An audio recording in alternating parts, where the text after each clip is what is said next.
शुभ प्रभात। जिस भगवान श्री राम के बाल स्वरूप यानी राम लला के रूप में 22 जनवरी 2024 को जो प्राण प्रतिष्ठा होने वाली है, वह करुणा निधान भगवान श्री राम किस प्रकार प्रेममयी जीवन वाले हैं, हमारे लिए कैसे आदर्श हैं। उनका एक आदर्श जीवन जिसमें विनम्रता है, अद्भुत विनम्रता है, जिनके अंदर करुणा है, इसीलिए उन्हें करुणा निधान बोलते हैं। जो प्रेम के सागर हैं, अद्भुत सागर हैं, और इतने शांत कि उनको देखने के बाद अपने आप ही शांत हो जाए। सदा मुस्कुराते, हमेशा विनय और शील की प्रतिमूर्ति। इसीलिए उनके बारे में कहते हैं, हृदय में हो प्रेम लेकिन शक्ति भी कर में प्रबल हो। बाजों में शक्ति है लेकिन हृदय में एक अद्भुत प्रेम है। ऐसे भगवान श्री राम के बारे में कुछ चंद लाइनें मैं आपको सुनाता हूं। हम अगर उनके बारे में बात करें तो आखिर वो रोम रोम में क्यों, जन मन के रोम रोम में कैसे निवास करने लगे, कैसे भारत का व्यक्ति, हर व्यक्ति जो मरते और जीते भगवान श्री राम का नाम लेता है, ऐसे श्री राम की प्राण प्रतिष्ठा दुनिया के कल्याण का कारण बनेगी। उसमें एक बहुत बड़ा जो आधार है, मैं उसको एक पंक्ति के रूप में, गीत के रूप में आपके सामने प्रस्तुत करूंगा।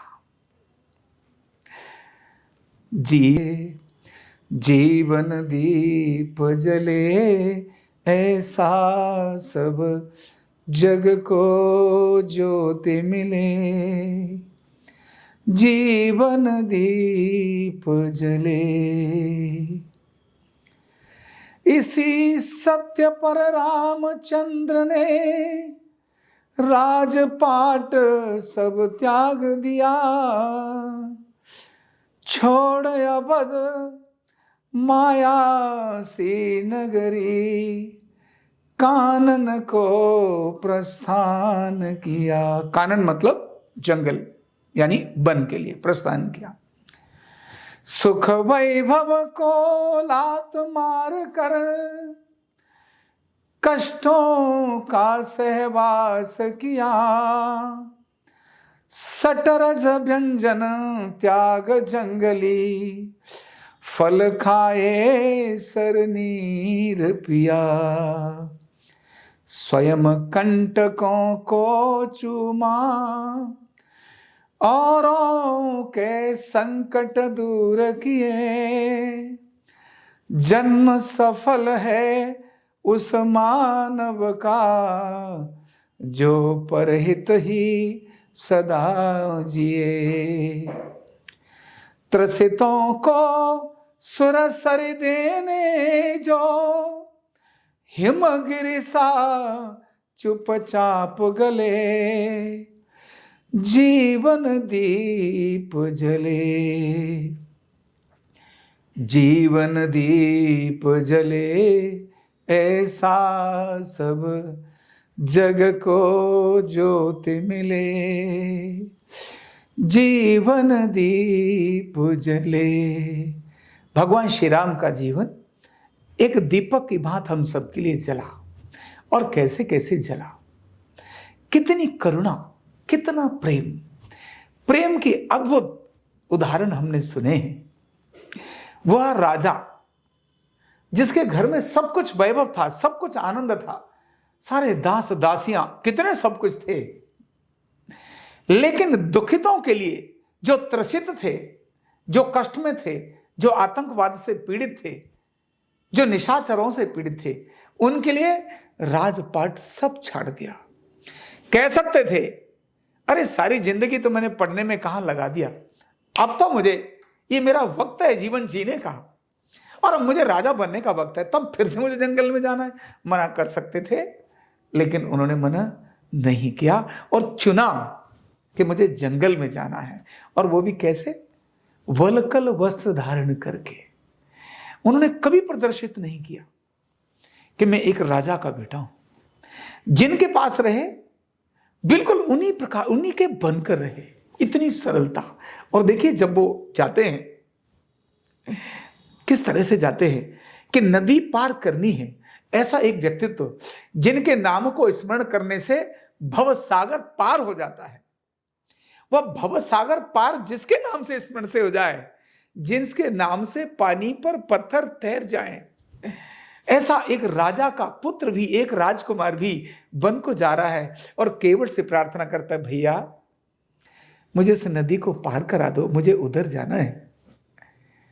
केवट जानता है ये राजा का पुत्र है, राम है, ये वही राम है, लेकिन तो भी कितनी विनम्रता, कितना प्रेम, कितनी करुणा। नदी पार करने के लिए जा रहे हैं और पैसा नहीं है, तो सीता की ओर देखते हैं कि सीता इशारा करते हैं, नहीं हम पैसा लेकर नहीं आए हैं, ये हमारा, हमने चुना है ये मार्ग कि हम पैसा लेकर नहीं आए हैं, लेकिन इसने तो अपना काम किया है ना, इसने जो अपना पुरुषार्थ किया है हमारे लिए, उसके लिए हमें इसको देना बनता है।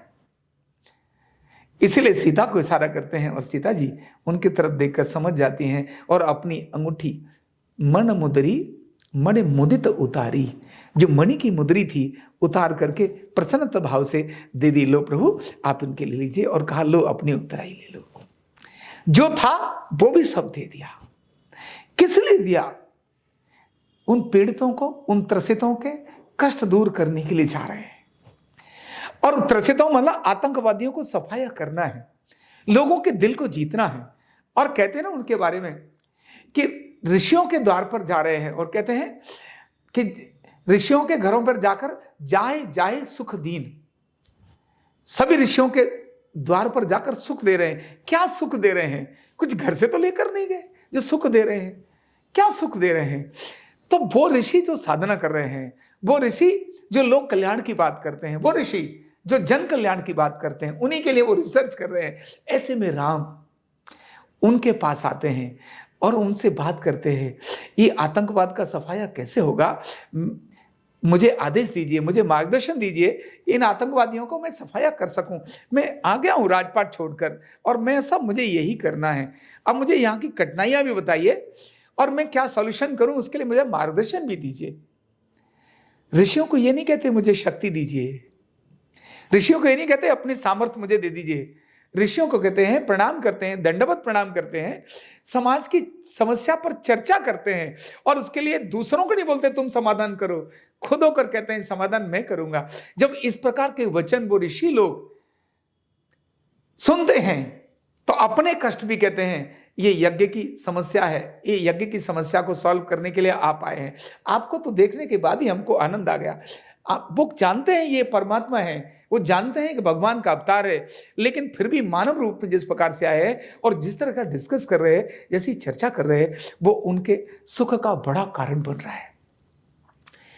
यह जो ऋषियों के जो श्रेष्ठ लोग हैं, जो सज्जन पुरुष हैं, उनके पास जाकर उनके कष्ट को सुनना और उसके समाधान के लिए काम करने की बात कहना, आशीर्वाद अपने आप मिल जाता है, ब्लेसिंग्स अपने आप मिल जाती हैं। अस्त्र शस्त्र वही तो ब्लेसिंग है, और कौन से शस्त्र शस्त्र चाहिए? ब्लेसिंग, आशीर्वाद से बड़ा और क्या शस्त्र हो सकता है?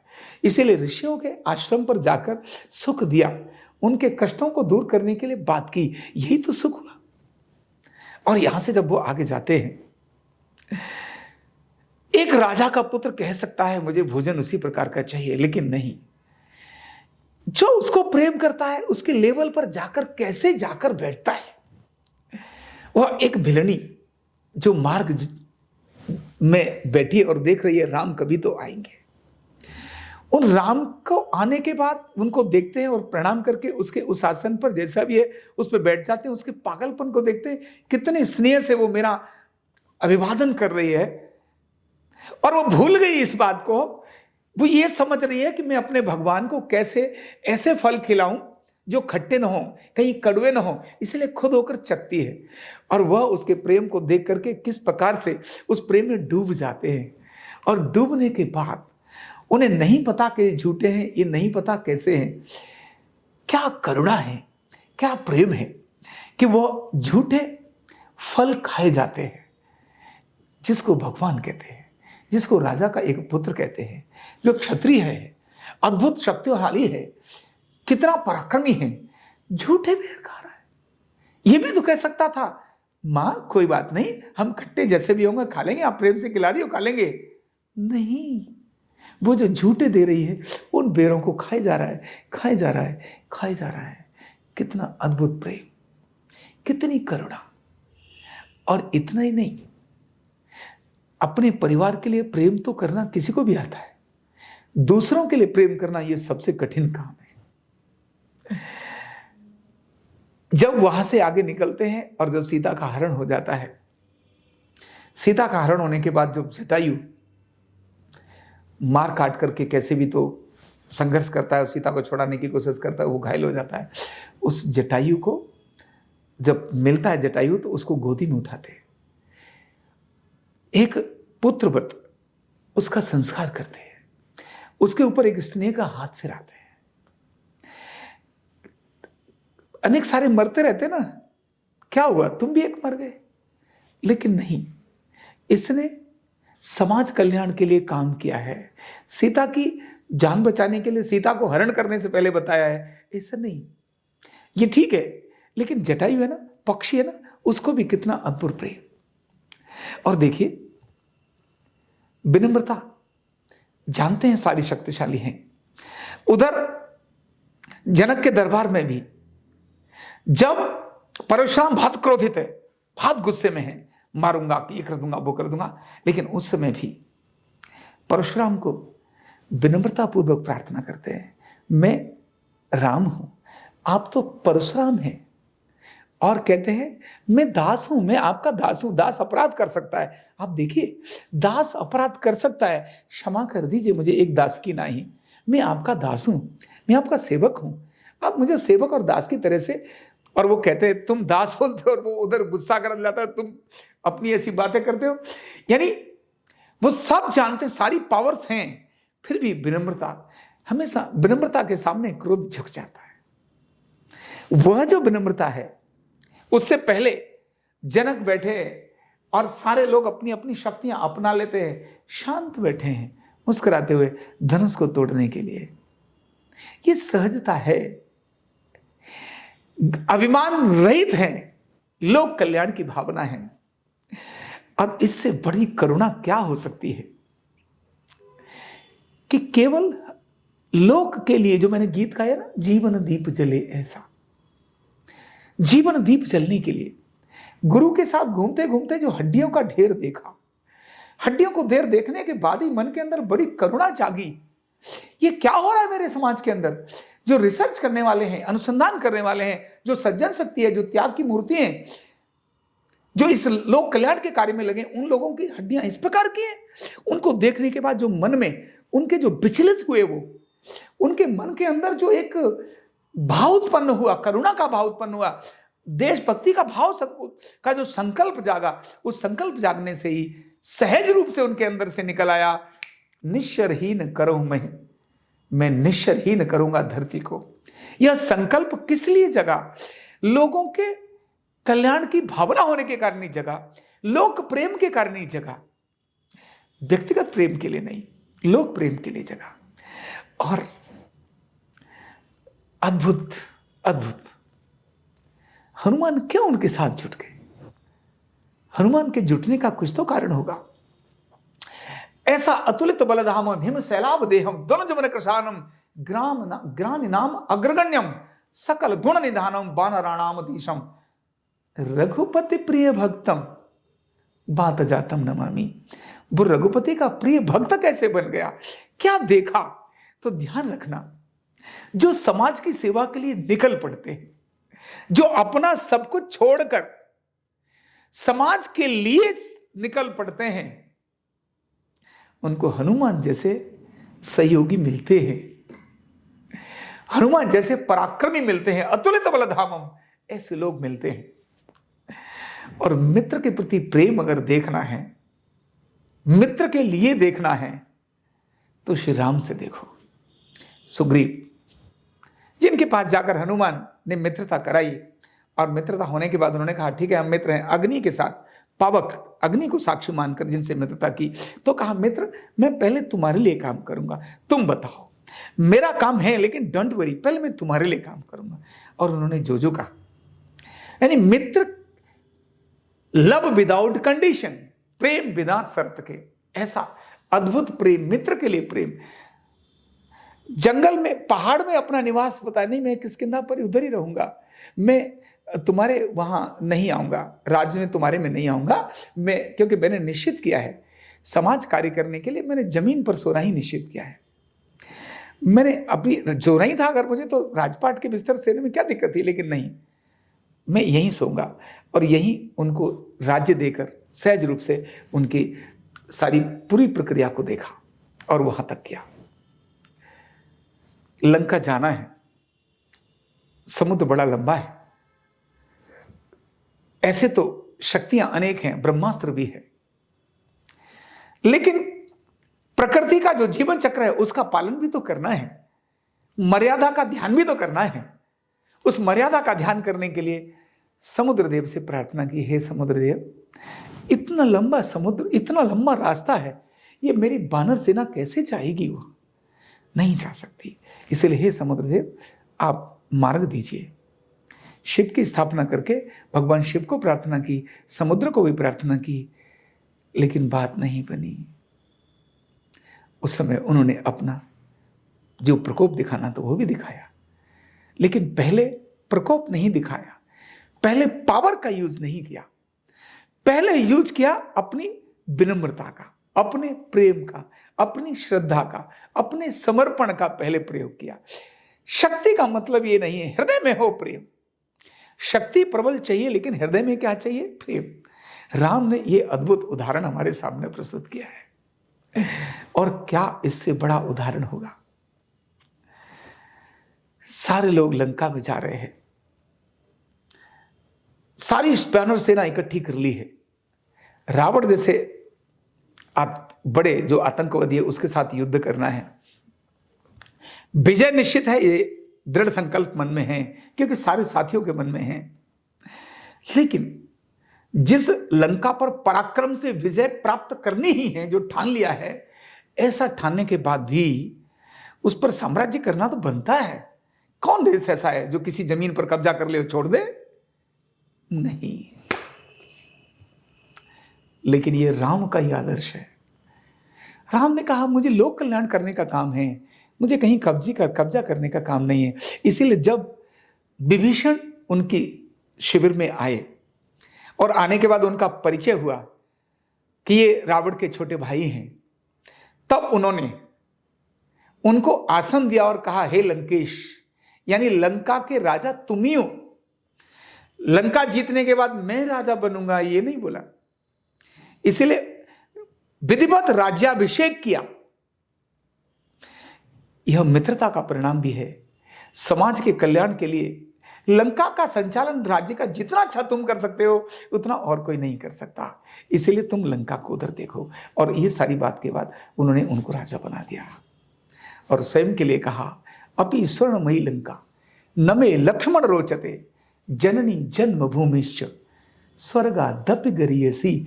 जिसकी जननी और जन्मभूमि स्वर्ग से भी बड़ी हुई हो, इसीलिए तो राज को छोड़कर लोगों के बीच में लिया और उन्हीं लोगों को ट्रेंड किया, एक एक को सिखाया, ट्रेनिंग दी। रावण से मतलब आतंकवादियों से कैसे फाइट करना है। इस प्रेम के कारण, इस अद्भुत करुणामय भाव के कारण, ऐसी विनम्रशीलता के कारण यह राम इस सारे देश के घट घट वासी हो गए, रोम रोम में व्याप्त होने लगे। चाहे लंका हो, चाहे अयोध्या, सारा देश जो राम का दीवाना हो गया। उसका एक आधार था, राम के मन में सिर्फ और सिर्फ मेरा समाज, मेरे लोग, मेरी जनता। और इसीलिए जब राम राज्य की स्थापना की तो वहां दैहिक दैविक भौतिक तापा, राम राज्य नहीं काहू है व्यापा। राम के राज्य में दैहिक और दैविक और भौतिक, यानी शारीरिक और मानसिक और दैविक भी, यानी दैविक और भौतिक, देवताओं के द्वारा भी, प्राकृतिक भी और शारीरिक भी, दैहिक दैविक भौतिक तापा, ताप मतलब कष्ट, रोग, राम राज्य काहू नहीं व्यापा। सोचिए कितना तन से और मन से कितनी प्रकृति खुश होगी, कितने लोग उस समय खुश होंगे, कितने सभी आनंदित रहेंगे, तभी तो रोग नहीं आएगा, तभी तो देवता प्रसन्न होंगे, तभी तो प्रकृति के अंदर भूचाल नहीं आएगा। क्योंकि प्रकृति जब अपने आप ही अपना डिसीजन देती है, प्रकृति बदला लेती है, तो प्रकृति का कितना बड़ा उन्होंने पोषण किया होगा। इसीलिए प्रकृति भी, भौतिक भी और शरीर के आरोग्य की परंपरा कैसी श्रेष्ठ चलाई होगी, उस परंपरा के कारण ही यह भगवान करुणा निधान श्री राम इस देश के जन्म जन्म में बसे। उनका जन्म स्थान अयोध्या है। अयोध्या असामान्य स्थान है, सामान्य नहीं है, भारतीय नहीं, पृथ्वी का केंद्र है। इसलिए भगवान श्री राम का वो जब केंद्र हिला तो भारत में विध्वंस हुआ, और जब भगवान श्री राम का केंद्र फिर से पुनर्स्थापित हो रहा है, फिर से वहां प्राण प्रतिष्ठा हो रही है, ये अद्भुत है, ये बहुत अद्भुत है। ये न केवल भारत के लिए अपितु विश्व के लिए बहुत कल्याण का कारण है। इसीलिए ऐसे प्रभु श्री राम को हम कोटि कोटि नमन करें, और भगवान का धन्यवाद करें, उस परमात्मा का धन्यवाद करें। हे प्रभु, आपने वह घड़ी पुनः स्थापित की, ऐसी सत्ता, ऐसे लोग फिर से इस देश के अंदर जागृत किए जो भगवान श्री राम की उस प्राण प्रतिष्ठा का कारण बन रहे हैं, और वही इस देश का, इस लोक के कल्याण का कारण बन रहे हैं। सत सत प्रणाम। जय श्री राम। नमस्कार। न्यूरोथेरेपी का कंप्लीट कोर्स सीखने के लिए जुड़िए हमारे ऑनलाइन ट्रेनिंग प्रोग्राम से और जानिए करीब 100 बीमारियों का इलाज बिना दवा और बिना मशीन के। इस न्यूरोथेरेपी ऑनलाइन ट्रेनिंग प्रोग्राम से आप घर बैठे बन सकते हैं गवर्नमेंट सर्टिफाइड न्यूरोथेरेपिस्ट। रजिस्ट्रेशन के लिए नीचे दिए गए नंबर पर अभी कॉल करें, और हाँ, हमारे वीडियो को लाइक करना, शेयर करना और चैनल को सब्सक्राइब करना बिल्कुल भी ना भूलें। धन्यवाद।